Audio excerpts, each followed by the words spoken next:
আসসালামু আলাইকুম viewers, welcome back to NSVlogs। আশা করি আপনারা সবাই ভালো আছেন। আজকের রেসিপি হচ্ছে সিলেট অঞ্চলের একটি আঞ্চলিক এবং অথেন্টিক রান্না, সেটা হচ্ছে সাতকরা দিয়ে গরুর মাংস রান্না। রেসিপিটা আপনাদের সাথে শেয়ার করছি।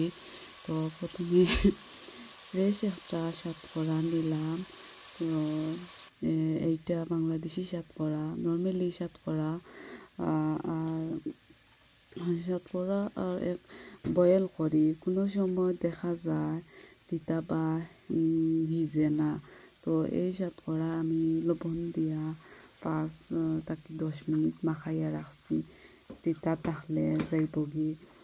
তো এখন তো ভিজাই রাখছি, তোর তাই কিতা তিতা যাইব কি করি। তো আমি পেঁয়াজ রেডি হয়ে গেছে, বাড়ি পেঁয়াজ কাটিয়ে রাখি দিছি আগে। তো এখন দারচিনি আর তেজপাতা ওটা দিলাম। তো সাতকরা কোনো কোনো সময় দেখা যায় নানি বয়েল করা লাগে। তো এটা আমি বয়েল করছি না, ওলা তোরা লবণ দিয়ে আর কি মাখাইয়া রাখি দিছিলাম। আর পাতি তিতা লাগছে না, রান্ধিছি জন্য লাগছে যেমন একবারে গলি গেছে আর কি। বেশ শক্ত রয়েছে না। আমি কিতা করছি পেঁয়াজের লগে যেটুকু পেঁয়াজ আর কি তোরা ব্রাউন কালার করি, আর যেমন ধরো ওদের লগে দিলাইছে কই যদি শক্ত থাকে খাওয়া যায় না, কোনো কোনো সময় হিজে না এটা। তো ওদের লগে আমি দিলাইছি মশলার লগে, কই যদি হিজে তো ইজি গিলো, হিজে না যদি একবারে মশলার লগে তোরা জুই গেলো হিজিগুলো।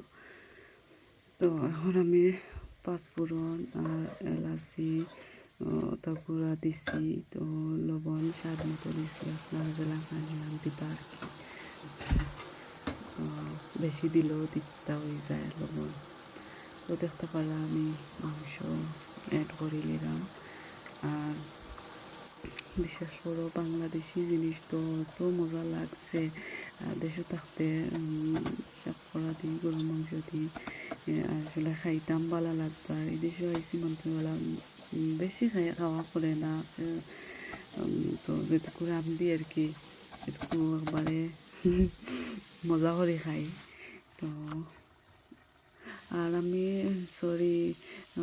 মশলা অ্যাড করছি যে এই ভিডিওগুলো আমি কিলাম নষ্ট হয়ে গেছে, ফোনতনে আমি পাইছি না। তো আমি দিছি তোমার যে মরিচ দিছি, মিক্স পাউডার দিছি 2 চামচ, আর হলুদের গুঁড়া দিছি আধা চামচ। তো দিয়া আমি কত সময় লাড়ি সারি তোরা পানি এড করছি মাংস সিজার লাগে। তো দেখতে পারা হাত করা তো লাগে যেমন হিজি গেছে। আর আমি এখন লেট দিয়া 15-20 মিনিটের মতো করিয়া রাখছি। বাদে আবার 15-20 মিনিট বাদে দেখলাম যে মিটও একটু বুনা হয়ে গেছে। তৈরি হয়ে গেল সিলেট অঞ্চলে বিখ্যাত সাতকরা দিয়ে গরুর মাংস। দেখতে পারা কত সুন্দর একটা কালার হয়েছে, আর অত স্মেল বার হয়েছিল, গ্রানে সারা কিচেন লই লিছে।